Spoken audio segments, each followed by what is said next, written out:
sejak dulu kami menganggap kalian ini sesat, meskipun kalian itu tidak campur. Sekarang pun kalian seperti itu. Alasan kami mengatakan kalian sesat itu bukan masalah nyampur atau enggak nyampurnya, yaitu Pak. Tapi karena kalian bilang satu kodrat, itu sudah cukup untuk mengatakan kalian sesat. Karena menurut Chalcedon kita harus confess two natures gitu. Jadi kalau two nature, tapi kalau one nature, kalau meskipun tidak mix, tapi kalau satu nature itu tetap sesat gitu. Pertemuan berikut ini sebuah kuliah sebagai respon, kuliah untuk orang Katolik sebagai respon terhadap video terbaru dari Inyomanis. Kristologi sudah ada rekonsiliasi kristologi, kalau saya masih ingat judulnya itu, kalau salah tolong. Jadi ini video reaction but not head to head reaction to Inyomanis. Nah, coba lihat medan sejarah. Konsili Chalcedon tahun 451 memecah gereja bukan karena Kristus pecah, tapi karena manusia berbeda lidah. Ortodoks Timur dan Oriental tersandung bukan pada iman, melainkan pada frase, pada miafisit dan diokefalit, pada syair bahasa yang sulit dicerna lintas budaya. Nah, 15 abad kemudian, para patriark akhirnya mengakui, kita sama-sama percaya pada Kristus yang satu, kodrat ilahi dan insani, tidak bercampur, tidak terpisah. Keren kan? Hebat. Tapi mari jujur, kesatuan yang hanya berdiri di atas kata-kata tanpa satu pusat otoritas selalu rapuh. Shalom, selamat berjumpa kembali dengan Gracia Pilo. Saya merealisasikan apa yang sudah saya janjikan di dalam postingan sebelumnya, bahwa sebelum postingan ini, postingan yang terakhir, saya memberikan respon terhadap kaum ortodok timur yang ngakunya ortodok timur, tetapi mereka tetap menolak rekonsiliasi dan membidat-bidatkan gereja ortodok oriental. Jadi memang sudah lama sebenarnya gereja ortodok timur itu sejak dulu anti dan mengatakan miafisit itu adalah ajaran sesat. Akhirnya setelah postingan yang pertama, F11, kalau nggak salah judulnya itu, konflik kristologi dan rekonsiliasinya saya buat, mereka terus mengulang-ulang dan menyerang gereja ortodok oriental. Akhirnya saya membuat postingan respon di F13, rekonsiliasi kristologi sudah final. Respon terhadap oknum ortodok timur yang anti rekonsiliasi. Puji Tuhan, setelah saya tampilkan semua data, mayoritas gereja ortodok timur yang ada di dunia, gereja ortodok Finlandia, gereja ortodok Cekoslovakia, gereja ortodok Rumania, gereja ortodok Bulgaria, gereja ortodok Yunani di Swiss, gereja ortodok Rusia, gereja ortodok Yunani, Kepatriarkan Ekumene, semua telah memberikan pernyataan, menarik anatema, menerima dan mengakui kebenaran kristologi miafisit gereja ortodok oriental. Demikian sebaliknya, gereja ortodok oriental menarik anatema dan mengakui dan menerima pengakuan iman kristologi gereja Chalcedonia dari ortodok timur. Nah, tapi yang menarik saudara, pasca postingan F11, silakan Anda ikuti secara berurutan supaya ngerti apa yang saya sampaikan. Penolakan yang hebat juga terjadi di Gereja Katolik Roma, meskipun saya tahu itu adalah oknum yang jumlahnya adalah minoritas. Tapi sekalipun mereka minoritas, mereka berkumpul, mencaci maki, membuli, menolak, dan mengatakan bahwa iman Katolik menyatakan miafisit gereja ortodok oriental itu adalah bidat, ajaran terkutuk, dan berbagai macam hujatan. Sekalipun ini minoritas, masalahnya mereka itu mengundang sekian banyak orang peserta katekisasi dan disiarkan secara terbuka di media sosial. Oleh karena itu, di postingan yang terakhir kemarin, saya menitipkan pesan, pasca respon saya terhadap oknum-oknum Ortodok Timur yang ekstrim-ekstrim, saya akan menanggapi mereka. Nah, yang menarik setelah saya membuat postingan terhadap merespon orang-orang Ortodok Timur yang ekstrim-ekstrim, sebelum saya membuat postingan ini, Romo Patris Allegro membuat postingan tanggapan untuk saya. Ini postingannya yang bisa sejuk, bisa hangat. Maksudnya begini, sejuknya adalah Romo Patris Allegro mengakui, merangkum semua postingan saya dan membenarkan bahwa memang benar sudah terjadi rekonsiliasi antara Gereja Ortodok Timur, Kristologi Kalsedonia, dengan gereja-gereja Ortodok Oriental dengan Kristologi Miafisidnya. Pertemuan berikut ini sebuah kuliah sebagai respon, kuliah untuk orang Katolik sebagai respon terhadap video terbaru dari Inyo Manis. Kristologi sudah ada rekonsiliasi Kristologi, kalau saya masih ingat judulnya itu, kalau salah tolong. Jadi ini video reaction but not head to head reaction to Inyo Manis. Nah, coba lihat medan sejarah. Konsili Kalsedon tahun 451 memecah gereja bukan karena Kristus pecah, tapi karena manusia berbeda lidah. Ortodoks Timur dan Oriental tersandung bukan pada iman, melainkan pada frase, pada miafisid dan diokefalit, pada syair bahasa yang sulit dicerna lintas budaya. Nah, 15 abad kemudian, para patriark akhirnya mengakui, kita sama-sama percaya pada Kristus yang satu, kodrat ilahi dan insani, tidak bercampur, tidak terpisah. Keren kan? Hebat. Tapi mari jujur, kesatuan yang hanya berdiri di atas kata-kata tanpa satu pusat otoritas selalu rapuh.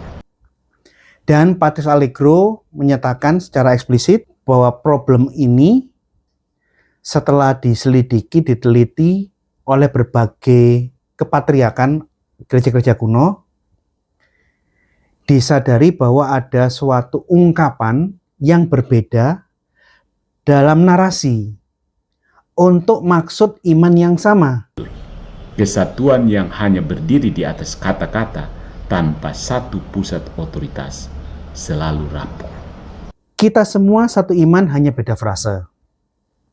Jadi ini suatu dukungan bahwa apa yang saya katakan itu sesungguhnya benar. Sudah terjadi rekonsiliasi dengan Gereja Timur, bahwa Kristologi Kalsedonia dan Kristologi Miafisid sudah selesai. Namun ditambah oleh Romo Patris, bersatunya rekonsiliasi Kristologi, tidak ada lagi perbedaan, ini belum cukup. Nah, yang ini nanti bagian yang terakhir, frase yang kedua ini saya akan tanggapi terpisah. Ini akan menjadi tanggapan yang cukup hangat, tapi nanti bukan kali ini. Dari rekaman yang saya lihat, Anda silakan cari sendiri siapa yang saya maksud. Mereka membuat rekaman beramai-ramai, Zoom meeting, selama 3 jam postingan mereka itu. Saya mencatat beberapa poin penting yang mereka uraikan dalam postingan tersebut. Pertama-tama yang saya catat, Gracia Pelo tidak menyatakan informasi yang benar, ada hal yang tidak jujur diungkapkan, bahwa rekonsiliasi Kristologi itu tidak pernah terjadi seperti yang saya sampaikan. Dan mereka menuduh saya mengatakan bahwa rekonsiliasi Kristologi antara Miafisid dengan Kristologi Kalsedonia terjadi penyatuan penuh dan mereka menyangga tidak ada penyatuan penuh. Kedua, di dalam postingan itu mereka bersikuku menyatakan bahwa miafisit itu pada dasarnya sama dengan monofisit, bidat-bidat yang dikutuk oleh konsili. Karena menurut mereka miafisit bahwa Yesus itu punya satu sifat dengan kodrat ganda, firman menjadi manusia itu akan merusak Tritunggal.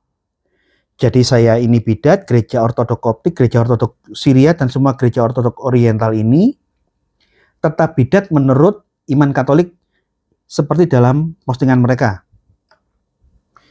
Kemudian mereka mengatakan bahwa agreement, kesepakatan yang saya sudah sampaikan sedikit di postingan F11 itu bukan suatu ungkapan yang jujur dan tulus apa adanya, tapi semacam diplomasi, basa-basi, lain di mulut, lain di hati. Itu hanya suatu diplomasi yang menjaga perasaan orang lain. Jadi bukan suatu pernyataan yang jujur apa adanya, yang tulus dari dalam hati. Kira-kira begitu. Nah, oleh karena itu saya ingin menanggapi poin-poin dari apa yang saya lihat di dalam postingan mereka. Pertama, apa yang saya tulis ini merupakan edisi revisi. Edisi pertama terbit bulan Juni tahun 2022 dan sudah cetak ulang. Hanya saja di dalam edisi pertama penjelasan tentang konflik Konsili Kalsedonia tidak panjang. Saya hanya menyampaikan pesan, tidak terlalu panjang saya uraikan. Di halaman 146 sampai 48 ini Anda bisa lihat di dalam edisi yang awal bahwa pihak Gereja Katolik, utusan resminya telah ketemu dengan berbagai pihak Gereja Ortodok Oriental di Wadi El Natrun tahun 1989, dan masing-masing utusan resmi hierarki memberikan pernyataan dan tanda tangan kesepakatan bahwa kita semua satu iman kristologi yang sama, hanya ada beda narasi syair pengungkapannya. Sekalipun saya telah menuliskan di dalam buku edisi yang lama ini, pihak-pihak ekstrim dari ortodok timur itu terus menyerang dan menyebarluaskan fitnah bahwa Oriental itu bidat terus menerus. Itulah yang membuat saya akhirnya menerbitkan edisi revisi. Di dalam edisi revisi, selain penandatanganan di Wadi El Natrun, saya tampilkan semua pernyataan-pernyataan resmi dari pihak-pihak hierarki ortodok timur yang kemarin di postingan F13 sudah saya muat. Semua kesepakatan yang telah dibuat dari Patriark Ekumene Konstantinopel, Kepatriarkan Rumania, Kepatriarkan Bulgaria, Kepatriarkan Rusia, Kepatriarkan Yunani di Swiss, Kepatriarkan Ortodok Yunani di Mesir, dan termasuk deklarasi-deklarasi kesepakatan-kesepakatan bersama antara Paus Roma Katolik dengan Patriark-Patriark dan Paus Gereja Ortodok Oriental. Di edisi yang revisi ini, jumlah halamannya jadi 400. Yang awalnya 320-an menjadi 400 karena ada 80 dokumen, 80 halaman dokumen-dokumen kesepakatan resmi yang saya masukkan di sini. Nah, niat awal saya membuat buku ini dan membuat edisi revisinya adalah saya ingin menyatakan kepada siapapun juga bahwa konflik yang berdarah-berdarah, catatan hitam sejarah yang pernah terjadi di antara kita, akhirnya dapat diselesaikan. Demi kepentingan sejarah, saya ingin katakan, ungkapkan semuanya. Konfliknya apa, sebabnya kenapa, pasca konflik seperti apa, saya catat, termasuk rekonsiliasi pasca konflik, dokumen-dokumennya saya tampilkan. Nah, pihak dari oknum-oknum Katolik Roma ini yang menentang saya cukup masif. Jadi saya menulis ini bukan atas dasar sombong, enggak.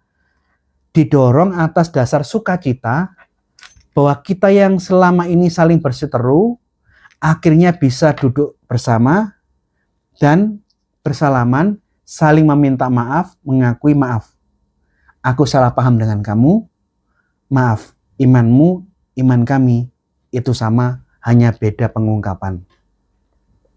Kedua, Anda bisa lihat data-data kesepakatan-kesepakatan deklarasi bersama yang dibuat dua paus Katolik.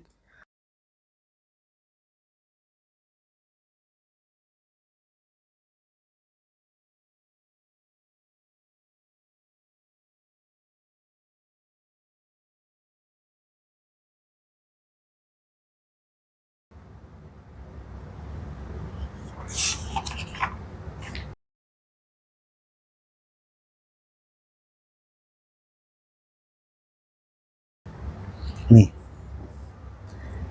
di buku saya tampilkan yang bahasa Inggris dan bahasa terjemahannya. Oke, kita lihat berikutnya. Ada deklarasi bersama antara Paulus ke-6 dan Yang Mulia Mark Ignatius Yakob ketiga. Ini ditandatangani hari Rabu 27 Oktober 1971. Sekarang kita lihat yang berikutnya. Ini pernyataan bersama dari Paus Yohanes Paulus II dan Yang Mulia Mark Ignatius Saka Iwas. Ini.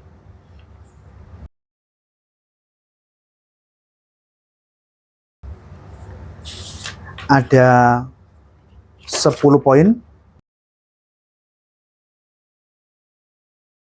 Ditandatangani bulan Juni tanggal 23 tahun 1984. Yuk kita perhatikan lagi dokumen berikutnya. Ini deklarasi bersama antara Paulus ke-6 dan Vatikan I, Supreme Catholicos, Patriarch of all Armenian. Supreme Catholicos, Patriarch semua orang-orang Armenia.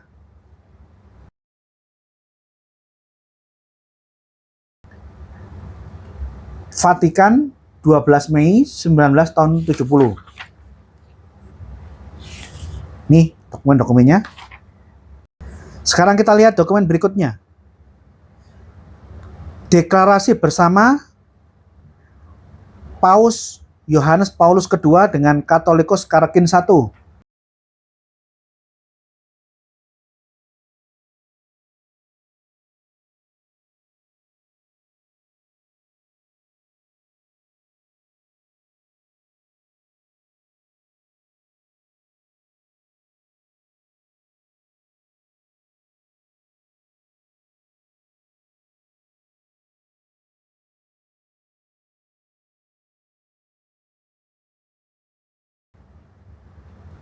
Dibuat di Roma 13 Desember 1996. Ini. Kita lihat dokumen berikutnya. Deklarasi bersama antara Paus Yohanes Paulus II dengan Katholicos Aram I Kesisian.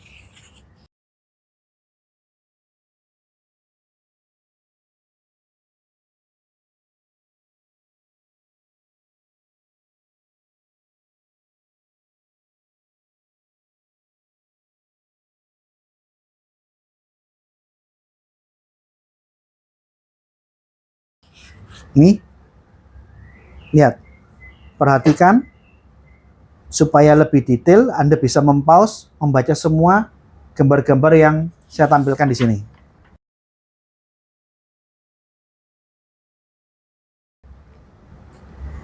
Ditandatangani, dibuat di Roma 25 Januari 1997.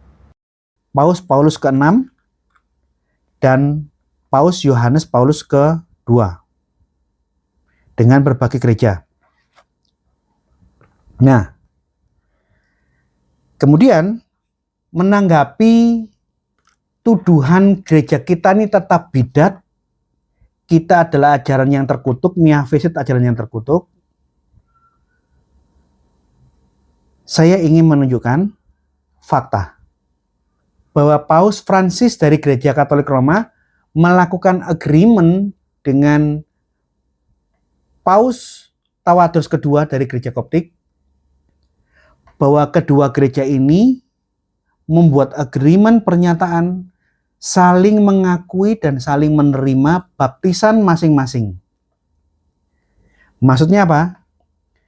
Bahwa jikalau ada orang Koptik yang bergabung ke Katolik Roma, dia tidak perlu dibaptis ulang karena baptisannya sah dan diakui oleh Roma.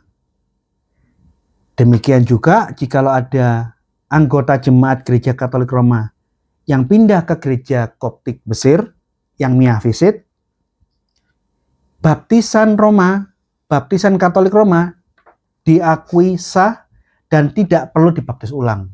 Nggak pernah, sejak dulu kami menganggap kalian ini sesat, meskipun kalian itu tidak campur. Sekarang pun kalian seperti itu. Alasan kami mengatakan kalian sesat itu bukan masalah nyampur atau nggak nyampurnya, yaitu Pak. Tapi karena kalian bilang satu kodrat, itu sudah cukup untuk mengatakan kalian sesat. Karena menurut Chalcedon kita harus confess two natures, gitu.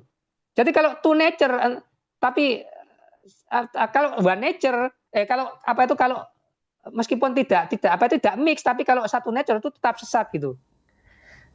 Ini sekarang karena ini adalah channel lecture, channel kuliah, saya ingin sampaikan sebuah logika. Jikalau gereja Koptik Miafisit ini sehina, sejelek yang mereka tuduhkan, kenapa Paus Francis mau membuat kesepakatan mengakui baptisan gereja Koptik sebagai baptisan yang benar di mata teologi Gereja Roma? Dan penandatanganannya ini dilakukan di gedung Dewan Gereja-Gereja Dunia. Artinya apa? Secara simbolis, agreement ini disaksikan di depan mata semua gereja-gereja sedunia bahwa antara gereja Koptik Miafisit mengakui dan menerima baptisan Katolik Roma. Sebaliknya Katolik Roma menerima dan mengakui baptisannya Koptik Miafisit. Andaikan benar kita ini bidat dan ajaran yang terkutuk, logikanya apa ini?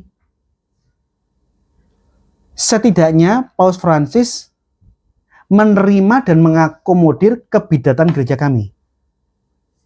Tentu tidak masuk akal kan?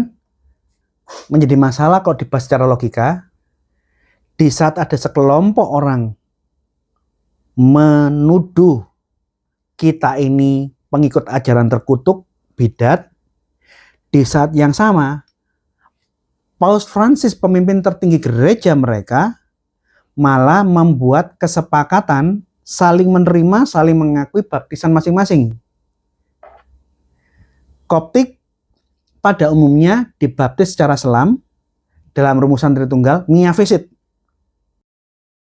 Dalam kondisi kasus tertentu, gereja Koptik mengizinkan baptisan secara persik di dalam nama Bapa, Putra, dan Roh Kudus dengan kristologi Miafisit.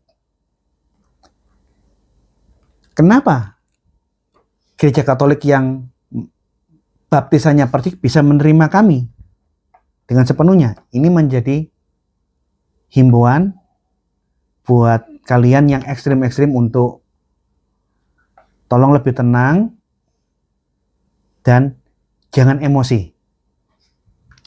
Kemudian ada lagi yang ingin saya luruskan. Saya, Gracia Pelo, tidak pernah membuat pernyataan di dalam postingan manapun bahwa sudah terjadi penyatuan sepenuhnya atau full communion. Never, saya tidak pernah mengatakan yang sedemikian ini. Yang saya katakan di dalam 2 buku saya ini, baik yang edisi lama maupun yang edisi revisi, dengan tambah-tambahan data-data hierarki tentang kesepakatan yang sudah dibentuk, yang terjadi adalah rekonsiliasi kristologi antara kristologi Kalsedonia dengan kristologi Miaphesit Oriental. Hanya ini. Apakah dampaknya rekonsiliasi kristologi ini bisa mengarah sampai ke penyatuan penuh? Memungkinkan. Tapi saya tidak pernah menyatakan dengan adanya rekonsiliasi kristologi, otomatis sudah terjadi full communion. Jadi ini bantahan saya mengenai tuduhan Anda. Tetapi memang benar, sejak saya tahu tentang rekonsiliasi kristologi ini sudah terjadi tahun 89, ini sudah lama. Kira-kira di awal-awal tahun 2000 saya sudah tahu itu. Atas dasar ingin merekatkan tubuh Kristus yang terpecah-pecah akibat kecelakaan sejarah, saya buat edisi yang pertama dan edisi revisinya. Harapan saya, kalau Tuhan berkehendak, Tuhan akan menyempurnakan dan mempersatukan tubuhnya sebelum dia datang lagi kedua kali. Dan yang menarik, prediksi saya yang juga merupakan harapan saya, ternyata sudah disampaikan, diutarakan secara langsung oleh Paus Francis, bahwa setelah pertemuan ke-20 Komisi Gabungan, Paus Francis memberikan pernyataan, jikalau seperti ini perkembangannya, maka full communion, penyatuan sepenuhnya antara gereja Katolik dengan gereja Miaphesit Ortodok Oriental sangat dimungkinkan. Ini yang ngomong adalah Paus Francis.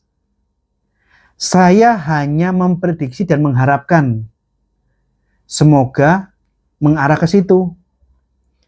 Dan Paus Francis menyatakan yang sama. Tidak menutup kemungkinan ke depan penyatuan penuh itu sangat-sangat possible, sangat dimungkinkan. Jadi demikian postingan saya ini menanggapi kelompok-kelompok ekstrim yang ada yang muncul di pihak Gereja Katolik. Pertama, himbauan saya, setidaknya Anda pertama patuh kepada hierarki.